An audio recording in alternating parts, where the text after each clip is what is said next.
Pneumonia in elderly patients is a major public health concern. It causes greater morbidity, mortality, and longer hospital stays in elderly compared to younger patients. The Multicenter Osteopathic Pneumonia study in the elderly is a prospective, randomized, controlled clinical trial designed to evaluate the efficacy of osteopathic manipulative techniques, or OMT, when used as an adjunct to the current pharmacologic treatment of elderly patients hospitalized for pneumonia. The OMT protocol developed for MOPSE is based on current practice standards in osteopathic manipulation and on historical osteopathic medical literature from the time when effective antibiotic therapy was unavailable and osteopathic physicians relied on physical examination and reasoning to develop treatment strategies, which included OMT, to improve host defenses against pneumonia. The MOPSE OMT protocol consists of a standardized set of techniques, but encourages treatment of the patient's unique structural dysfunctions that are unresponsive to the standardized protocol. Treatments are approximately 15 minutes in duration and have two components. The first component is the standardized protocol and is approximately 10 minutes in duration. The second component is non-standardized and is intended for treatment of dysfunctions unresponsive to the standardized protocol or of patient-specific dysfunctions that may impact the body's immune response to the infection. This component is approximately 5 minutes in duration. The standardized OMT protocol consists of 8 techniques that are described and demonstrated in this video. This video is designed as a review for those trained in osteopathic manipulative medicine. Background training in manual skills and an understanding of the pathophysiology of pneumonia is needed to ensure the safe application of these techniques. All the techniques in the OMT protocol are performed with the patient supine in bed. If the patient has orthopnea or dyspnea, the head of the bed should be elevated up to 45 degrees. Patients receive a structural examination to identify somatic dysfunction potentially related to pneumonia prior to the treatment. Changes in these findings, for example, relaxation of tissues or improved motion characteristics of joints, will determine if the treatment is effective. If tissue characteristics are not improved using a technique within the standardized protocol, then the physician should use a different technique until the somatic dysfunction is improved to optimize the therapeutic potential of OMT. After a structural examination that evaluates and diagnoses the somatic dysfunctions of at least the musculoskeletal structures of the head, neck, and trunk, the OMT protocol begins with soft tissue to the thoracic and upper lumbar paraspinal muscles. Depending on the hospital room setup, the treating physician sits or stands at the side of the bed and places his or her hands under the patient's back with one bed sheet between the hands and the patient's body.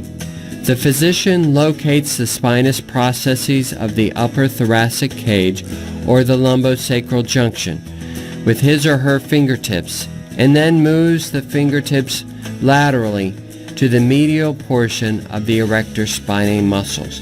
The fingers curl to press into the medial portion of the erector spinae muscles, then pull the paraspinal muscles laterally to stretch and knead them by massaging. This technique is performed to all of the patient's thoracic and upper lumbar paraspinal muscles. More attention should be given to an area of muscle tightness or spasm. The physician may also use paraspinal muscle inhibition or direct sustained pressure to these areas. This technique is repeated on the patient's other side. The duration of the technique should be about 1 minute.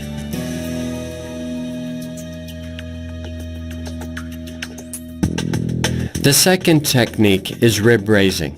To perform this technique, the treating physician sits or stands at the side of the hospital bed and places her or his hands under the patient's thorax, again with one bed sheet between the hands and the patient's body, contacting the rib angles with the pads of his or her fingers. With fingers flexed, the physician applies traction to the rib angles, pulling them laterally. While traction is maintained and the physician's wrist kept straight, the physician's elbows descend towards the floor while their hands move the rib cage anteriorly. This motion is repeated several times until rib motion is improved or there is greater ease in performing the technique. The physician's hands are then moved to an adjacent set of ribs, and the procedure is repeated until all the ribs on one side are treated. Restricted areas are treated more intensely to promote normal rib cage motion. The technique is then repeated on the patient's other side. The approximate duration for performing this technique is 2 minutes. To promote time efficiency, the soft tissue to the thoracic and upper lumbar paraspinal muscles and rib raising can be performed sequentially on one side of the patient before treating the patient's other side.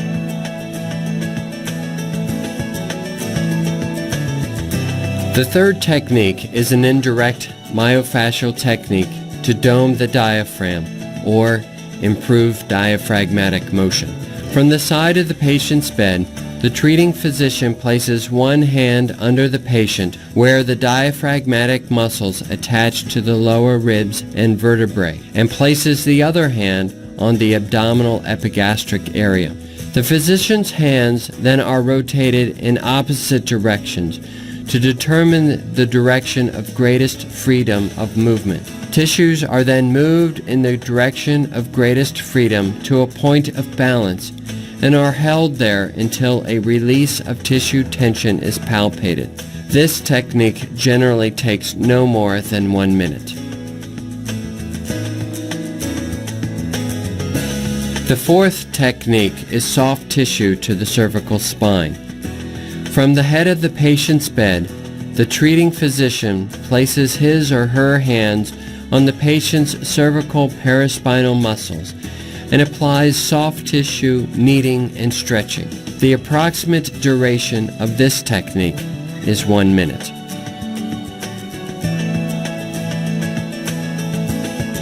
The fifth technique is suboccipital inhibition. From the head of the patient's bed, the treating physician places her or his fingertips on the suboccipital muscles and at the base of the patient's head. Steady, gentle outward or lateral and cephalad traction is applied to achieve a relaxation of tissue tension. This technique should take approximately 1 minute. The sixth technique is myofascial release to the thoracic inlet. From the head of the patient's bed, the treating physician places his or her hands with the thumbs lying posteriorly over the transverse processes of the first thoracic segment and the fingers lying anteriorly on the clavicles and the first two ribs. Passive motion testing is performed to determine the direction in which tissues move most freely in the coronal and horizontal planes. The tissues are maintained in a position of ease until a release or softening of tissues is palpated. If restriction is still palpated after the technique is completed, then the tissues are taken into the barrier direction of bind until a release is palpated. This technique should take approximately 1 minute. The seventh technique is thoracic lymphatic pump with activation. From the head of the bed, the treating physician places her or his hands on the patient's anterior superior portion of the rib cage with the thenar eminences of each hand over the pectoralis muscles just below the clavicles. The physician's fingers are spread and angled towards the sides of the patient's body. The patient is asked to take a deep breath and exhale. During exhalation, the physician applies a rapid alternating pressure on the chest wall at an approximate rate of 120 compression-relaxation cycles per minute, producing a rhythmic pumping action. At the end of exhalation, some pressure is maintained on the chest wall while the patient inhales again. The pressure on the patient's chest cage will be increased with each successive exhalation and is sustained with the subsequent inhalation, beginning with the second or third inhalation. During the first 1/3 to 1/2 of the inhalation, the physician briskly removes her or his hands from the patient's rib cage. This movement causes a sudden release of buildup of pressure on the chest wall and causes the rib cage to rapidly expand, creating a sudden increase in negative intrathoracic pressure and causes air to rush into the lungs. This technique is repeated continuously for approximately 2 minutes. The eighth and final technique in the standardized portion of the OMT protocol is the pedal lymphatic pump. The treating physician stands at the foot of the patient's bed, gently and rhythmically dorsiflexing the patient's feet, causing the abdominal contents to intermittently push or slosh up against the abdominal diaphragm. In the case of a patient who has a lower limb amputation, the physician places a hand on each leg at the level just above the amputation site. The physician then rhythmically and repetitively pushes the leg's cephalad and then relaxes in a smooth and coordinated fashion. This technique should take approximately 1 minute. These 8 standardized techniques were ordered to optimize potential benefit from OMT. By following these steps, patients are first relaxed. Second, rib cage restrictions are relieved to improve depth of respiration and to minimize maladaptive sympathetic reflexes, which could be hampering the immune response to the mnemonic process.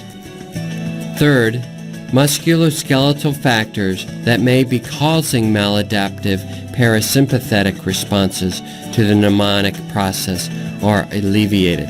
Finally, circulatory and lymphatic flow is augmented within the lung parenchyma and rib cage.